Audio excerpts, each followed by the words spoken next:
Hey, ladies and gentlemen, this is Carmine Sabia for Explain America, and squad member Rashida Tlaib is in an absolute meltdown, in a panic mode, and it's kind of hilarious. Before we get started, please make sure you like, comment, share, and subscribe. Those little things really help us out, and they help our channel continue to grow. You know, if you give these squad members, these far left progressives, enough time to talk and enough rope, they're going to tell you exactly what their plans are, and their plans are absolutely terrifying. To a point where you say these people have to go. They've got to be removed from office before they do damage. Well, she's given removal notice, but she's given it to the Supreme Court. She's given it to conservative justices in the Supreme Court. She wants them impeached and removed, some of them, particularly Clarence Thomas and Samuel Alito. But I think if she had her way, she'd do all of them. Then not only does she want to replace them with liberals, she then wants to pack the court so that basically we would live in a one-party rule state of the Democrat Party forever. Forever. These people, you have to understand, when you listen to them, they don't want justice, they don't want fairness, they're not trying to protect democracy. They're trying for a one-party state. That's what they want. Don't ever be fooled by the protect democracy talk. They want a dictatorship. They just want it to be theirs. Let's take a look at what she had to say in this unhinged, absolute rant.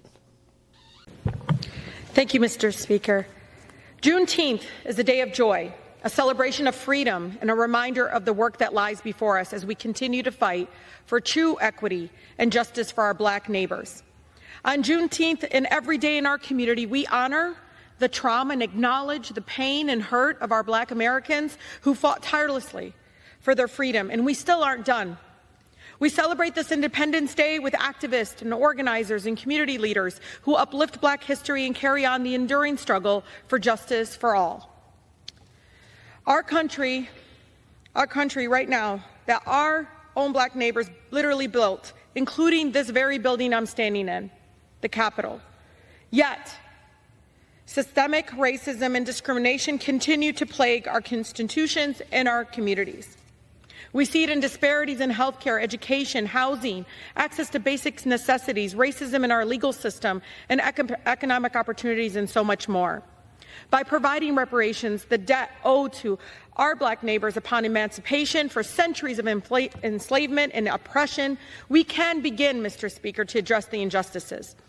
I know the 12th Congressional District knows that reparations are a debt that our nation owes, a true acknowledgement of the pain and harm inflicted on generations of our Black families. Juneteenth is a reminder of how far we've come, but also how far we still need to go. This Juneteenth, please join me in honoring our Black neighbors as we commit to fighting for reparations, voting rights, ending police brutality, investing in Black maternal health, HBCUs, and so much more. Mr. Speaker, the Supreme Court is not facing an ethics crisis, it's a corruption crisis. But it seems like that every single day there's new headlines about more corruption coming out of our U.S. Supreme Court.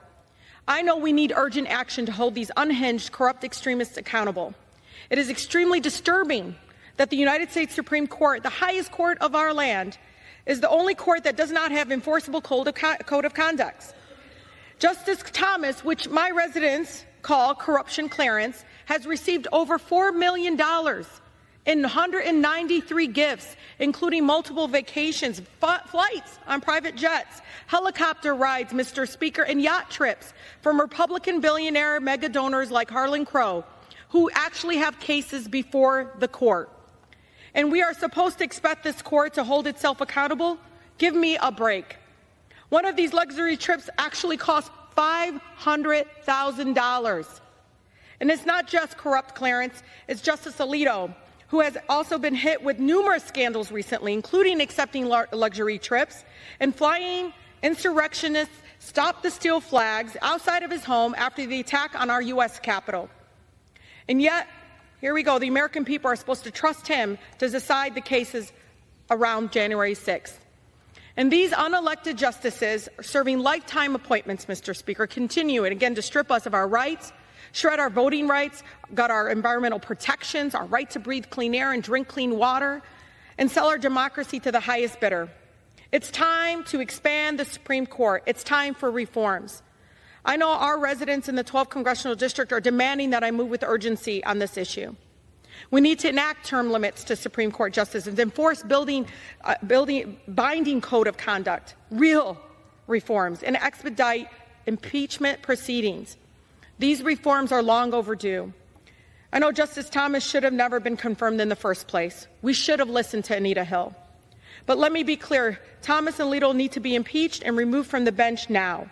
Our country deserves a Supreme Court that's acting in the best interest of the American people, not a court that is accepting bribes and doing the bidding of right-wing extremists. Mr. Speaker, I want to recognize the Caribbean American Heritage Month as we celebrate the contributions of our Caribbean Americans in Michigan's 12th Congressional District and across our nation. I know the Caribbean American Heritage Month was first recognized in 2005, and this was a combination of tireless efforts of organizers that highlight the amazing contributions of our Caribbean Americans. I want to also uplift in our backyard, the Caribbean Community Service Center, an organization based right in our district that is proudly uplifting the history and continuing to celebrate that culture and our neighbors in southeastern Michigan beyond this month. So please join me in recognizing Caribbean American Heritage Month and the contributions of our Caribbean Americans across our nation and in the 12th Congressional District.